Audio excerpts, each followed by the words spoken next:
This is an iHeart podcast. Guaranteed human. Work can be a little weird. Cringy training seminars, coworkers who won't stop talking about their plant, forgetting the mute button at an inopportune moment. We have to deal with a lot on any given workday. Sometimes it can feel hard to thrive and move forward in your career. Well, that's where LinkedIn comes in. LinkedIn helps you get ideas and insights from experts in your field, connect with people professionally, grow your network, and access tools designed to help you find the right fit for your next role. Whether you're just getting started, figuring out your next move, or looking to accelerate your career, LinkedIn is built to support you at every stage because LinkedIn is the network that works for you. Visit linkedin.com/knowstuff to learn more. Hey everybody, when you're at work, you never know when you're going to get interrupted, like when an office fire drill happens right in the middle of your presentation, or maybe construction is going on just outside your window. But with the Dell Pro laptop powered by Intel Core Ultra with vPro, no matter how many interruptions you have, your laptop won't be one of them. Yeah, with the battery that's optimized for the way you work and built-in intelligence that quiets distractions the moment you're trying to focus, your tech won't slow you down, even when you're getting bounced from an office you forgot to reserve. The Dell Pro, built for those who stay in the flow. Find technology built the way you work at Dell.com/Dell-Pro. Built for you. Ahoy there, everybody. It's your old pal Josh, and for this week's SYSK Selects, I have chosen our episode on disembodied feet. Yes, with the great title, Why Are So Many Disembodied Feet Washing Ashore in British Columbia? We released it back in June of 2016, and it's a cozy little mystery about feet washing ashore, and we don't know why still to this day. I hope you enjoy it. It's a really good episode. Welcome to Stuff You Should Know, a production of iHeartRadio.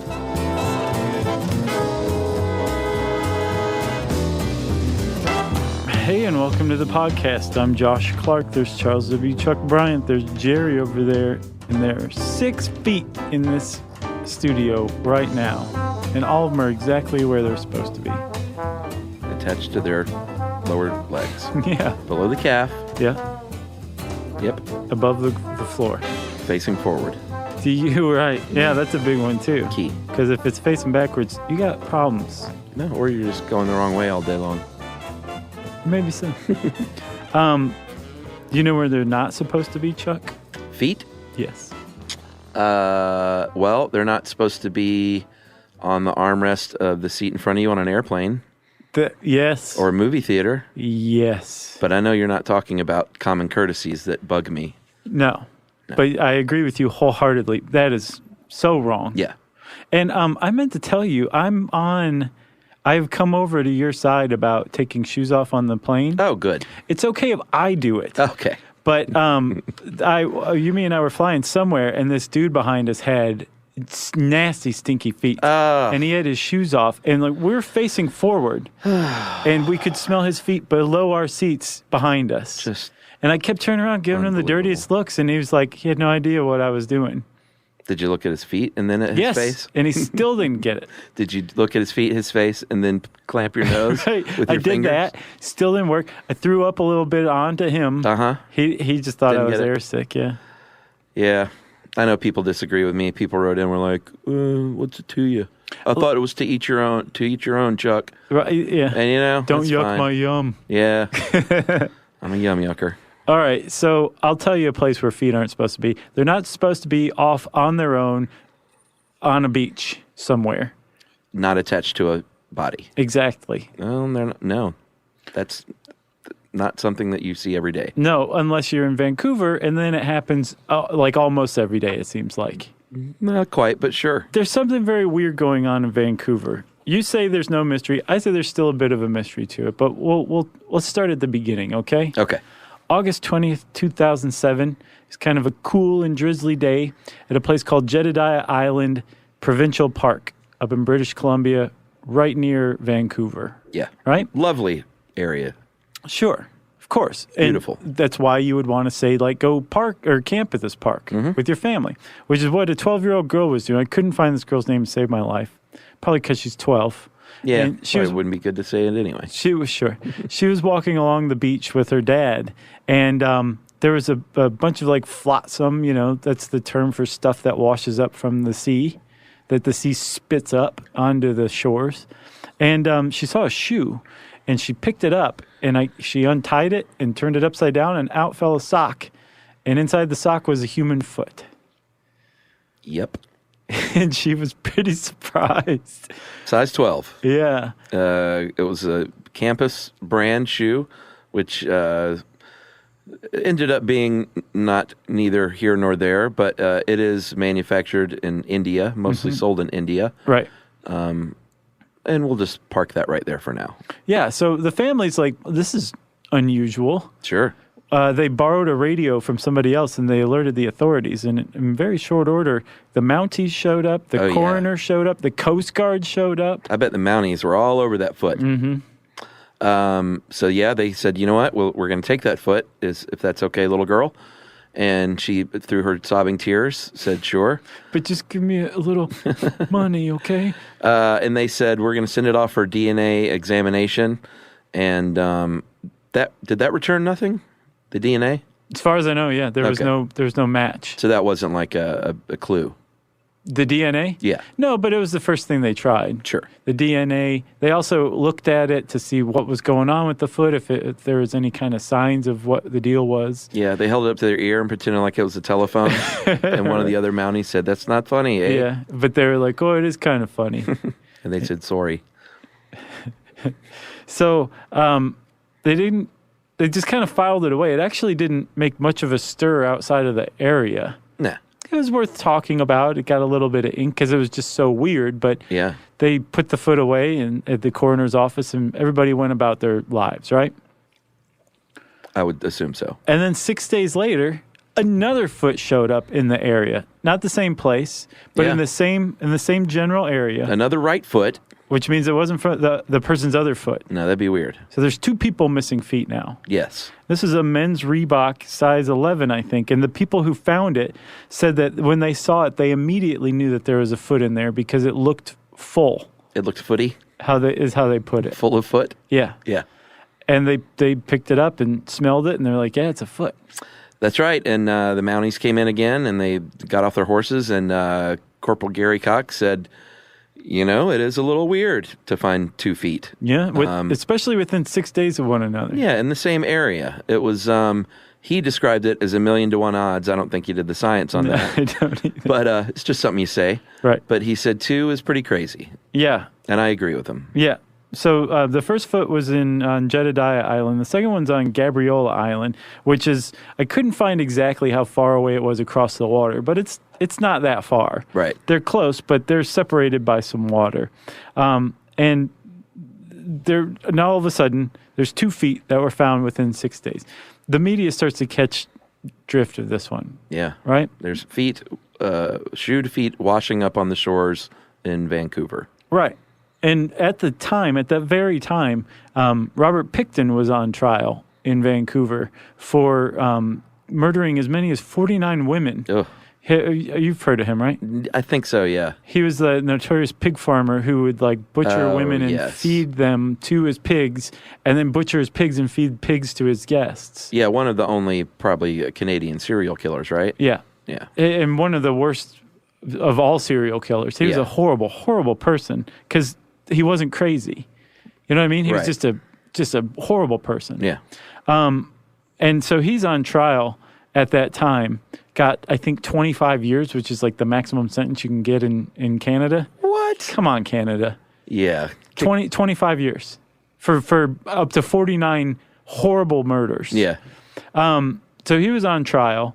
There were also a lot of really high-profile missing people in the area, too, that had just vanished without a trace in the 4 years leading up to that. Yeah, and you point out, because you wrote this, correct? I did, but actually I was pointing out that Christopher Solomon pointed something out. Okay, well, the point is, and this is a little strange, but maybe not. I don't know. I was trying to make sense of it. British Columbia apparently just has a higher than normal rate of missing persons than other parts of the world. Yeah, which is weird. Yeah. But I mean, a lot more Yeah, more than 2,400 people over a 59-year period. Mm-hmm. And Solomon compared that to Kentucky, which is about the same size in population. Right. Or same size population. They only had 515 people missing over that 59 years. That seemed really low to me. Did it? 8 people a year missing in the whole state? That remained missing. Okay, unsolved forever? Yes. Oh, because in Kentucky, they'll just be like, he was at Uncle Billy's Right. down the road for a week. Right, exactly. Okay. So, the idea is that BC has almost 5 times the number of Unsolved. missing persons cases over this 59 period compared to Kentucky, which has about the same size population. That's a lot more. Yeah, and I mean, Solomon might have gone in and selected Kentucky's got the lowest of the same size population, so that'll really point it out. But it does seem that BC has a large amount of missing persons. Now, I bet it has something to do with the terrain and the wildlife. Probably the abundance of water. Probably that too. It's not a good thing. It's not good to have water. A lot of heroin. Yeah. Sadly. Yeah, People and that probably go missing, on a drug bender. In addition to the serial killer theory, one of them was that these were like people who had either run afoul of the local organized crime syndicates, or ran afoul of like a fellow heroin addict who unorganized crime. Exactly, disorganized. Yeah, remember that movie? What movie? Disorganized Crime. Was that a movie? Mm-hmm. With who's the dude, the blonde dude from L.A. Law? Corbin Burnson? Yes. Wow. It's actually a good movie. Really? I haven't seen it Mark Harmon in a couple of decades. Hey, Summer School is one of the all-time greats, man. It sounds like that kind of movie. Disorganized crime, they're a bunch of bumbling criminals. Definitely is. But I think like Fred Gwynn was in it, Herman Munster. Oh, yeah. One of his last roles. Wow. All right, so you talked about theories. One of the other theories, remember we mentioned India manufactured that first shoe. Some people said, you know what, this is sadly just feet of tsunami survivors from the Indian Ocean disaster, December 26, 2004. Mm-hmm. And they just years later, these like body parts are washing up on shore. Yeah. Which is sort of plausible. It is. I mean, 250,000 people died from that tsunami. A lot, if not most of them, were never found. Yeah. Also, we had people point out, remember when we said that modern disaster flicks are bad? Mm-hmm. We had a bunch of people write in and say The Impossible was a great movie. That's the one about the tsunami? Yeah, and it was great. It was awesome, but I just think that's different because that was a factual... it's about a factual event. But could you categorize it as a disaster flick? No. See, I don't categorize it as that because it was a real thing that happened. Like, disaster flicks to me are when you invent some crazy disaster. Well, okay. Well, let me ask you this. If it were totally fictionalized but the exact same movie, would you then consider it as a disaster flick? Yes. Okay. So it's like on that scale and everything, too. I had the impression it was much more just like a human interest. Well, it became that, but they filmed the tsunami. Like, it's that was nuts. Amazing how realistic it is. I will check it out then. Very, very tough movie. Okay. Very hard to watch. Have you seen 12 Years a Slave yet? Still cannot bring myself to watch that. It's pretty rough. It's just staring at me on my DVR every night. It'll be soon. I'll let you know. Okay. I'll just come into work crying. Okay. I'll be like, what did I do now? All right, so the tsunami disaster, they said, might have been one of the reasons, but I think other people said, maybe that's not the best explanation. Right. Other people said, well, a lot of people just go missing from other things, like planes go down in the Salish Sea, which is the body of water between, I think, Vancouver Island and mainland British Columbia. Yeah, I think which is where most of these were found. Is it Salish? I think so, but we'll hear from Canadians one way or the other. You say Salish, I say Salish. Who's right, really, All right, well, we're getting all excited here with these theories, but there were more feet to come, and we'll get back to those feet right after this.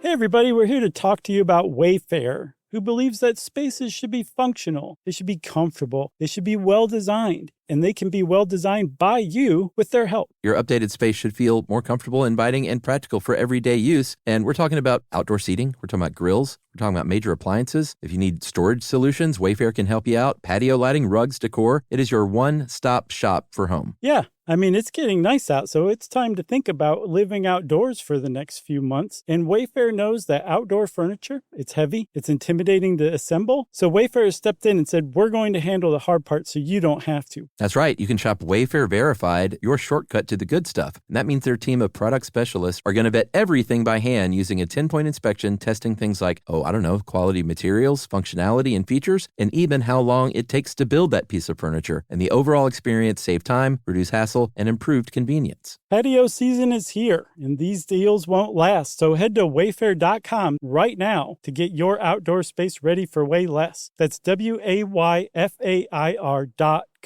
Wayfair, every style, every home.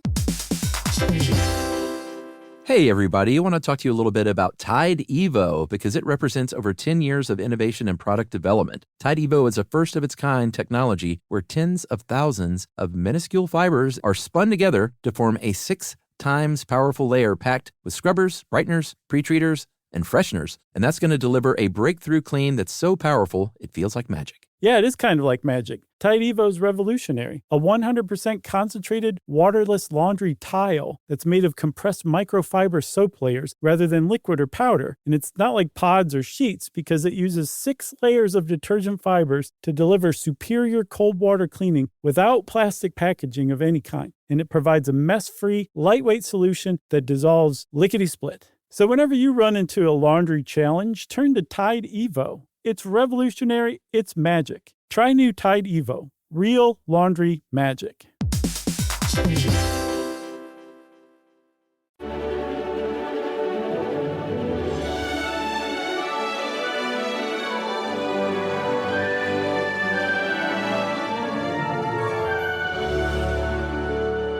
So, Chuck, when those first 2 feet were found within 6 days, it made the rounds, people talked about it, and then it just kind of drifted out of the news, right? Like a foot in the ocean. Exactly. And then a 3rd foot was found, and it came roaring back because this was yet another foot, a totally different one. This is a woman's foot, actually. Mm-hmm. A New Balance, size 7, I think. Yeah. And Kirkland Island, same general area, right? Right. The same 40-mile stretch along that coastal area. And this is within 10 months now, 5 feet, 4 people. Yeah, so the other New Balance sneaker was found. That was the 5th foot found. And then in between Yeah, they matched the foot to the I don't know if that's good or bad, but they found the guy's other foot. Right, the woman. That was the woman that they they found her 2 feet? Yes. Okay. So her feet were number 3 and number 5 to turn up. Gotcha. And then in between, an entirely different person's foot turned up. Men's like size 11 Nike, I think. Wow. So yeah, within a 10-month period, there were 5 feet belonging to 4 different people that turned up on this little stretch. That's right. That's significant. Then there was a 6 foot. Mm-hmm. The next August, this was in Washington, so I guess it had its papers in order and made its way to the States. And so, like you said, if you're following the story at home as it's going on, you're starting to think, like, if I go to the beach, I'm going to see a foot today. And a lot of people did do that. Yeah. A lot of people around British Columbia started looking for disembodied feet. They were turning up so frequently. And I misspoke. You were right. So the 7th foot to turn up was the woman's other foot. Well, it's hard to keep track. It really is. With all these disembodied feet. It really is. So how many feet in total, sir? I think the last 2 were found February of this year. Yeah, and they actually belong to the same person, but they were found a week or 2 or so apart. Yeah. And I say last, I mean most recent. I'm sure more feet will come. It seems that way because so the first foot was found in August 2007. These most recent feet were found in February 2016. That total 17 disembodied feet found within a 150-mile stretch between Tacoma, Washington, and British Columbia. Wow. That's unusual. It seems like it. And there's a lot of theories, but no one can say definitively, here's what's going on. Right. And I know we're making a lot of jokes. I realize these feet belong to people who are no longer with us. Yeah. Just want to throw that out there. Sure. But we do a lot of comedy on this show. So We did a coma episode that had jokes. I mean, come on. Okay, good. Just wanted to COA there. So from the beginning, the cops and the Mounties were basically like, this seems really fishy, but it's not. We don't think it's murder. Yeah. We don't think there's someone out there killing people and chopping their feet off. Right. Which is what a lot of people thought. Yeah, but and notably, still do, I think. because their feet weren't cut off, and you can tell. Right. They were. They said that they were naturally disarticulated. Right. That's right. So that first foot that girl found on Jedediah Island was identified pretty quickly because the cops released a picture of the shoe to the media. Yeah. And remember, it was a campus brand, which is made in India, Sure. sold mostly in India. And so the guy whose foot it was, his family saw it on the news. Yeah. And it identified him as somebody who he was a longtime sufferer of depression. And he was in a depressed state when his family last saw him. So the cops came to the logical conclusion that he had killed himself. Right. So foot number 1 has been matched to a missing person. Case closed, right? That's right.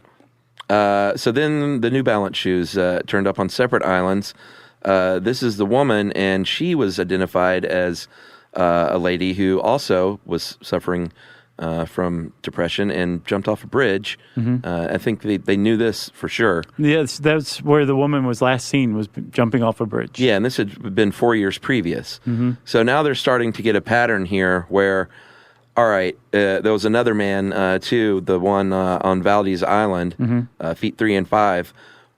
They determined was either suicide or accident.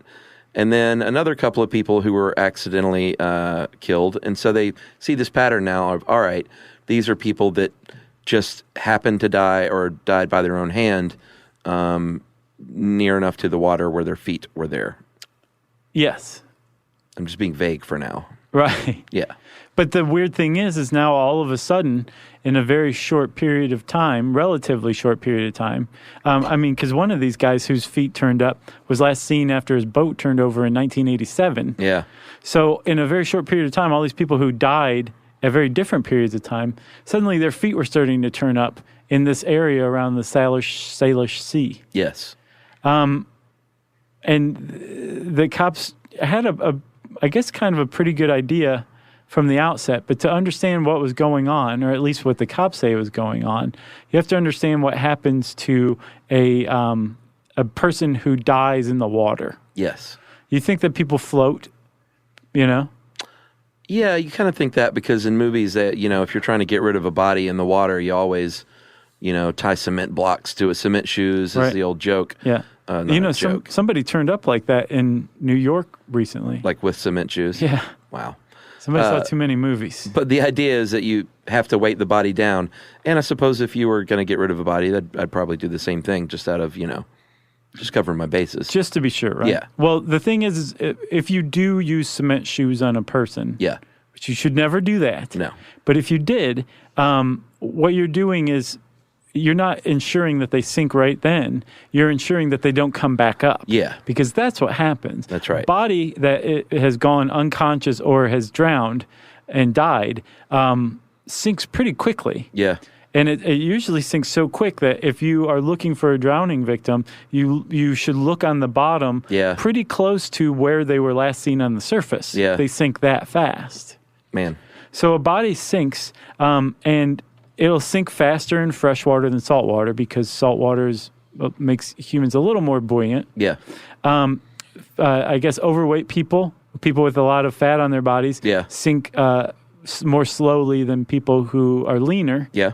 And then depending on the water temperature as well, and how deep the water is, they'll sink faster and faster as they get to the bottom. Yeah, and depending on what you're wearing. Yeah, like a coat or shoes or something like that. That'll all weigh you down. Or a backpack. It's definitely going to pull you down. But the point is, once you go under, once you submerge and you're dead or you're dying, you're going to sink pretty quick. Yeah, there's more pressure, too, the deeper you get in a body of water. You mentioned the temperature was lower, but there's also more pressure, and that compresses the air in your body, and that's going to make you less floaty as well. Right. So the thing the cool air or the cool temperature does down there is it kind kind of preserves you for a little while longer than ordinarily because the bacteria that will eventually consume your body are just going to be slower to do so. They just move more slowly, right?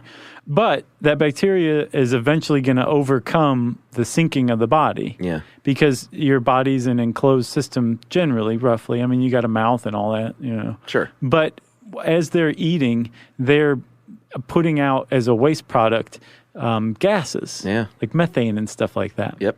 And your body traps that stuff, and it begins to bloat.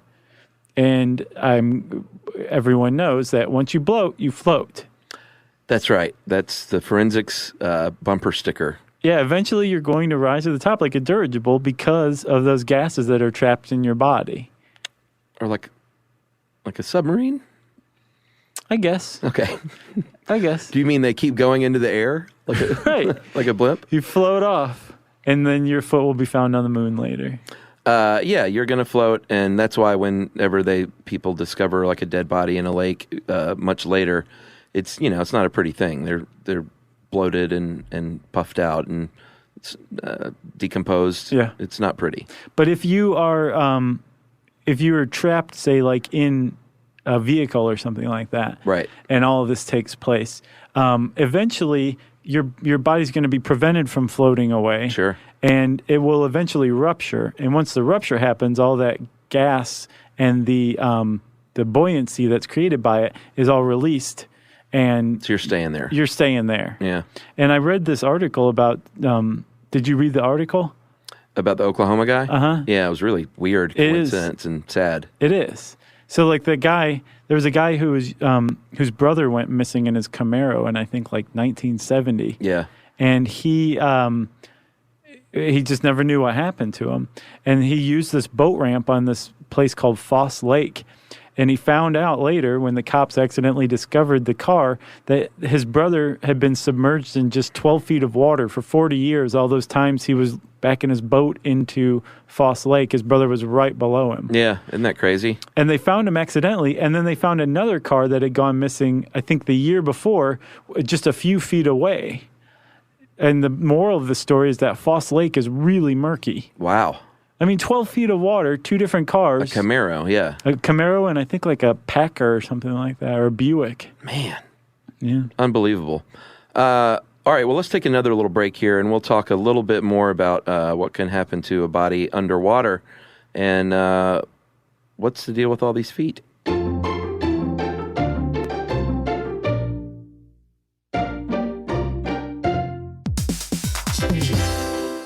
Hey, everybody. I want to talk to you a little bit about Tide Evo because it represents over 10 years of innovation and product development. Tide Evo is a first-of-its-kind technology where tens of thousands of minuscule fibers are spun together to form a 6 times powerful layer packed with scrubbers, brighteners, pre-treaters, and fresheners. And that's going to deliver a breakthrough clean that's so powerful it feels like magic. Yeah, it is kind of like magic. Tide Evo is revolutionary. A 100% concentrated, waterless laundry tile that's made of compressed microfiber soap layers rather than liquid or powder. And it's not like pods or sheets because it uses 6 layers of detergent fibers to deliver superior cold water cleaning without plastic packaging of any kind. And it provides a mess-free, lightweight solution that dissolves lickety-split. So whenever you run into a laundry challenge, turn to Tide Evo. It's revolutionary. It's magic. Try new Tide Evo. Real laundry magic. Introducing the all-new Mazda CX-5, featuring more connection. Hey Google, where's the nearest Pilates class? Safety that has your back. More discovery on the scenic routes. More passion in the details. And more control in changing weather. The all-new Mazda CX-5. More to move every side of you. See it in 5 films at MazdaUSA.com/5sides. Google is a trademark of Google LLC. Sequences shortened and simulated. Hey everybody, when you're at work, you never know when you're going to get interrupted, like when an office fire drill happens right in the middle of your presentation, or maybe construction is going on just outside your window. But with the Dell Pro laptop powered by Intel Core Ultra with vPro, no matter how many interruptions you have, your laptop won't be one of them. Yeah, with the battery that's optimized for the way you work and built-in intelligence that quiets distractions the moment you're trying to focus, your tech won't slow you down, even when you're getting bounced from an office you forgot to reserve. The Dell Pro, built for those who stay in the flow. Find technology built the way you work at Dell.com/Dell-Pro. Built for you.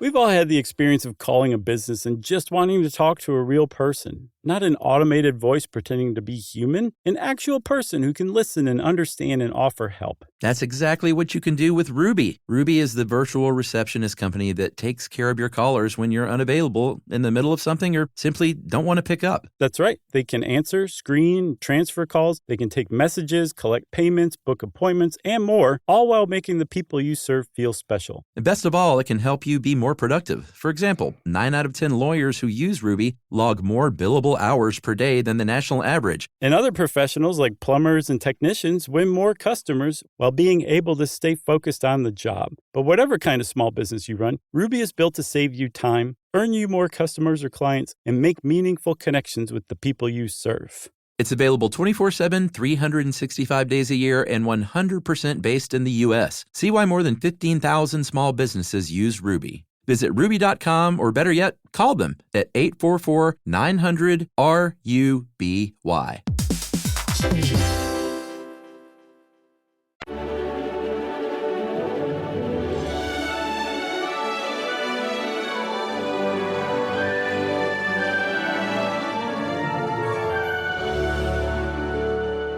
All right.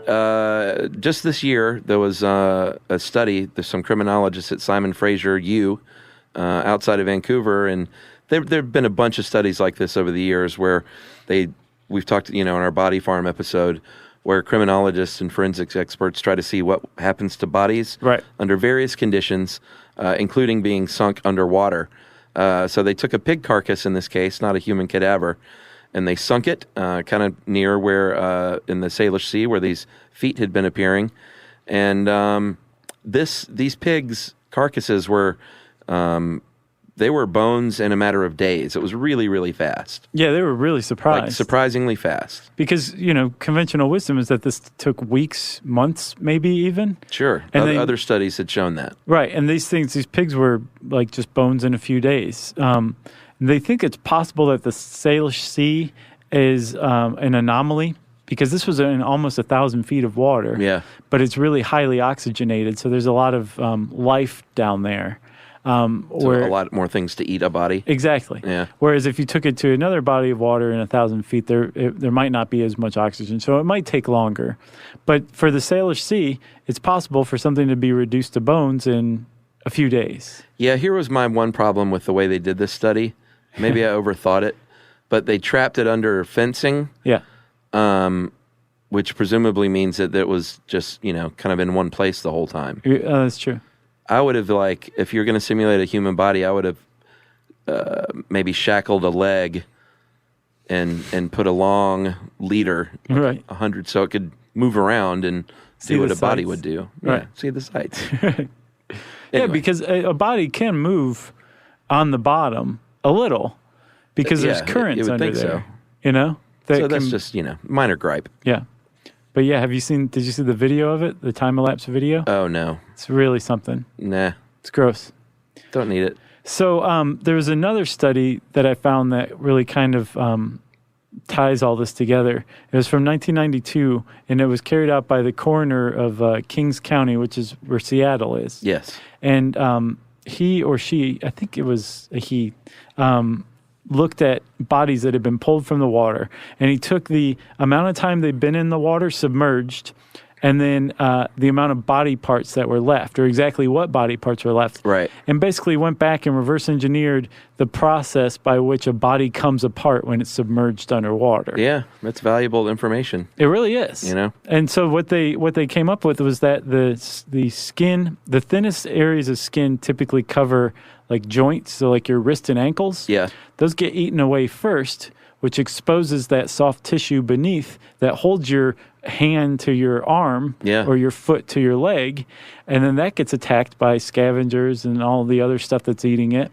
And so between the things eating that soft tissue holding the bones together and the wave action or the currents at the bottom of the body of water, the hands and then the feet work loose. They disarticulate. Yeah. So they naturally will fall off the body as the body's decomposing submerged underwater, and they are among the first parts to go. That's right. And if you're just a foot and you're not wearing a shoe, then chances are that foot will get consumed and you will never see it again. Although one of these feet was a barefoot, correct? Yes. Which seems to be a little bit of an outlier. A little bit. But if you've got a shoe on that thing, that's tied up nice and tight, and you're disarticulated at the ankle, that foot is still inside that shoe, going to make it really hard for a scavenger to get in there, and it's very possible that foot will not decompose, or at least decompose very slowly. Right, and not only that, will it be protected. Once it disarticulates, if it's wearing a certain kind of shoe, specifically an athletic shoe that's made in the last 15, 20 years, it's going to have air injected into the sole. Yeah. And in the case of remember Nike Air Maxes, they had actual air pockets in between the sole and the bottom of the shoe. Yeah.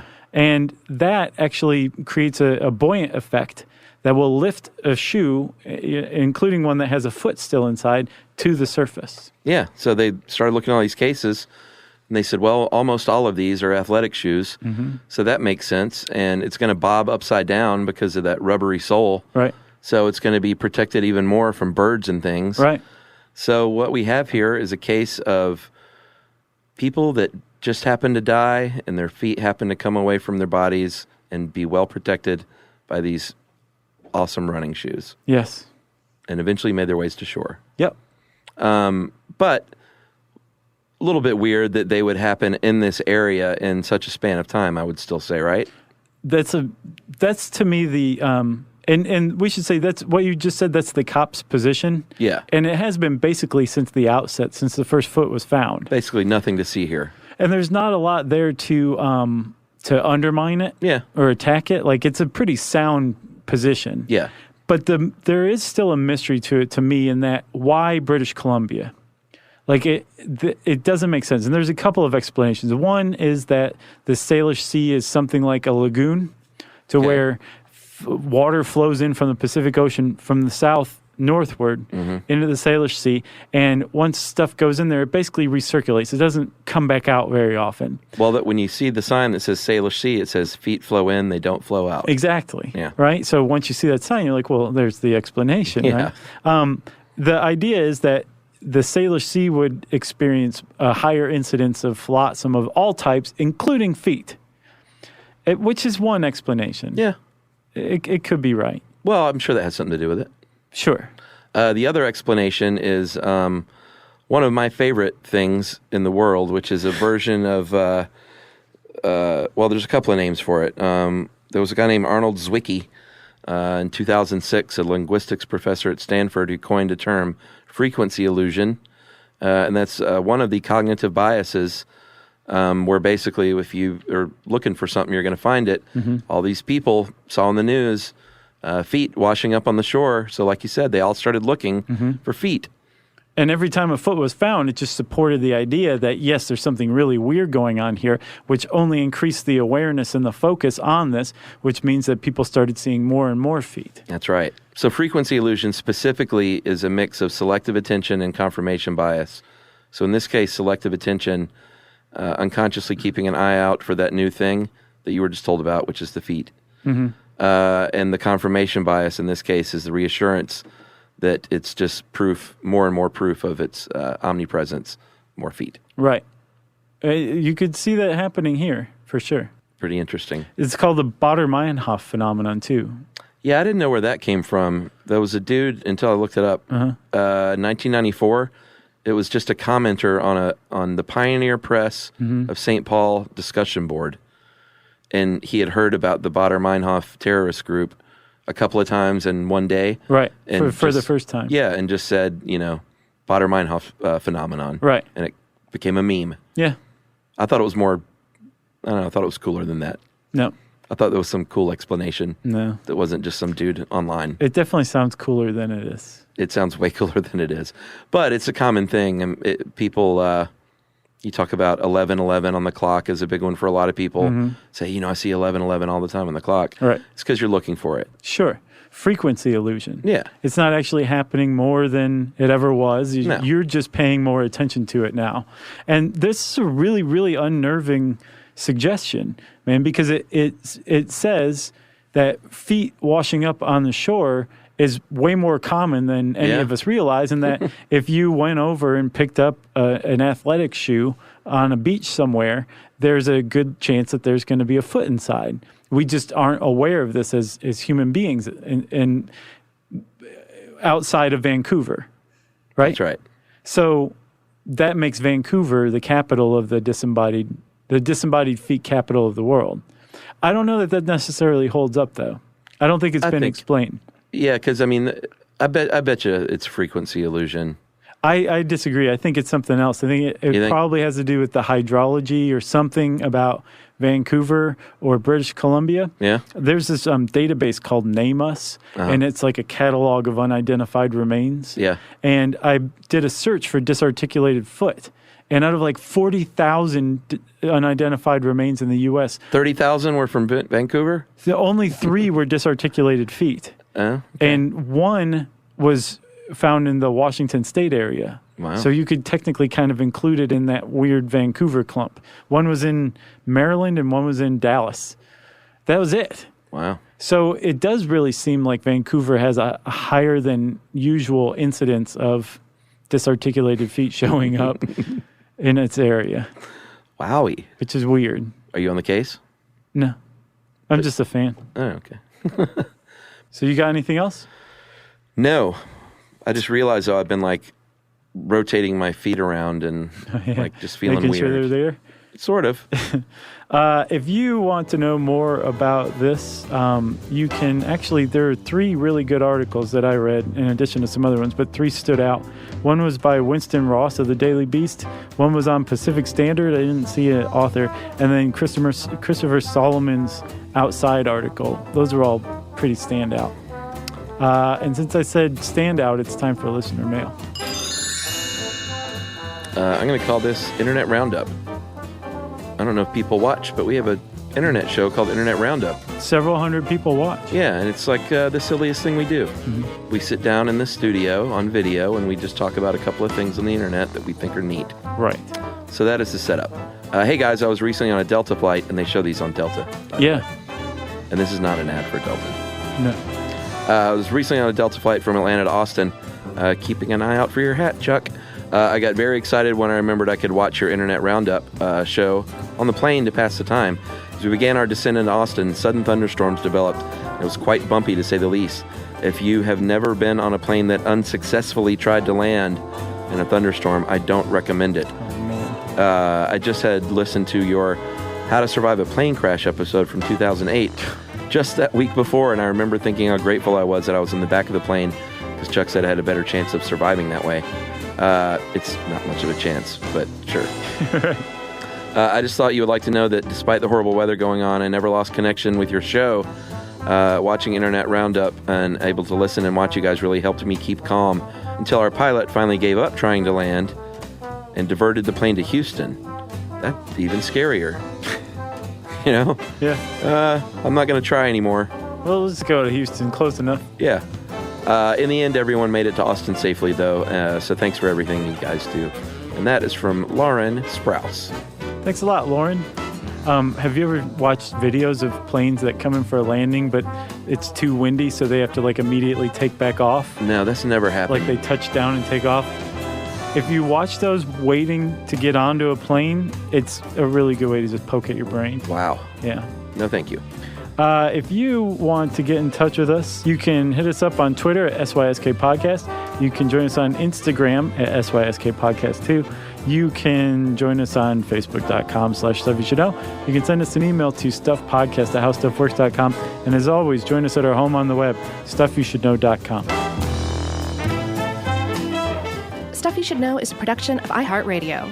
For more podcasts from iHeartRadio, visit the iHeartRadio app, Apple Podcasts, or wherever you listen to your favorite shows.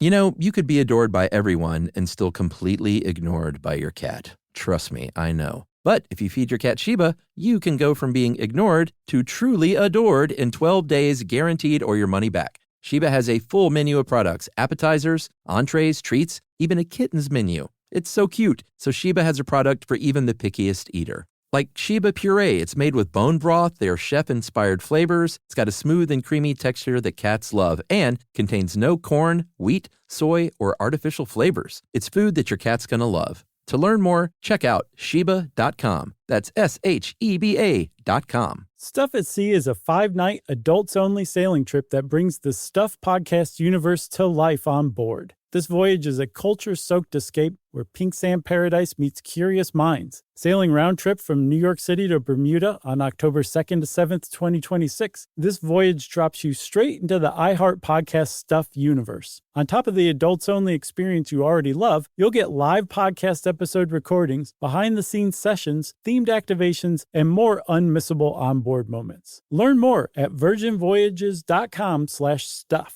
This is an iHeart podcast. Guaranteed human.